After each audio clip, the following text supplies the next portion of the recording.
Delhi police की special cell ने शहजाद भट्टी network का भंडाफोड़ करके 6 ऐसे संदिग्ध को पकड़ा है जिनकी अलग अलग बड़ी भूमिकाएं हैं और ये सारे संदिग्ध इस वक्त दिल्ली एनसीआर में खासा फोकस यहाँ पर जमाए हुए थे और पेट्रोल बम जैसी वारदातों को अंजाम देना था। इस पूरे मामले पर बातचीत करने के लिए दिल्ली पुलिस स्पेशल सेल के डीसीपी प्रवीण जी हमारे साथ। सर, किस तरह का नेटवर्क आपने भंडाफोड़ किया और किस तरह से ये लोग पकड़े गए?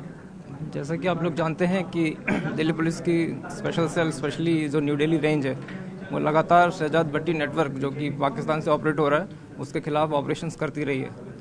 इस ऑपरेशन में हमने 2 मॉड्यूल्स बस्ट किए हैं जिनमें शहजाद भट्टी नेटवर्क के हैंडलर्स इन्वॉल्व थे।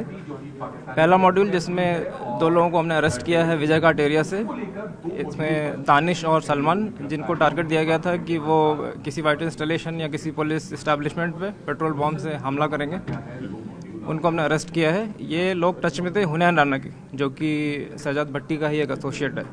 दूसरा मॉड्यूल है 4 लोगों का जो आर्म्स ट्रैफिकिंग का मॉड्यूल था। ये लोग हसन गुजर एक हैंडलर है पाकिस्तान का जो कि शहजाद भट्टी का ही एसोसिएट है, उसके थ्रू ये ड्रोन से वेपन्स रिसीव किया करते थे और उस वेपन्स को ये आगे बेच के उसकी जो प्रोसीड है वो पाकिस्तान में जाया करते थे। सर, किस तरह से जो आपने बताया 2 लोग जो खास तौर से पेट्रोल बम का इस्तेमाल दिल्ली में करना चाहते थे, तो कैसे यहाँ पर प्लानिंग करने के लिए इनको क्या निर्देश दिए गए थे शहजाद भट्टी की तरफ से? ये दोनों लगातार अपने हैंडलर हुनैन राना के टच में थे और इनक्रिप्टेड मैसेजिंग ऐप्स के थ्रू, और वो उनको लाइव बेसिस पे गाइड कर रहा था कि किस तरह से कहाँ पहुँचना है, कैसे आपको जाकर रेकी करनी है, फिर वीडियो बना के उसको भेजना है। इसका जो दूसरा साथी था उसको स्पेशली टास्क किया गया था कि जिस समय आप पेट्रोल बम फेंक रहे हैं उस समय जो डैमेज हो रहा है उसको रिकॉर्ड करके उसे भेजा जाए ताकि वो अपने जो सीनियर हैंडलर्स जैसे कि शहजाद भट्टी को या पाकिस्तान के और ISI के लोगों को दिखा सके। इनका टारगेट क्या था?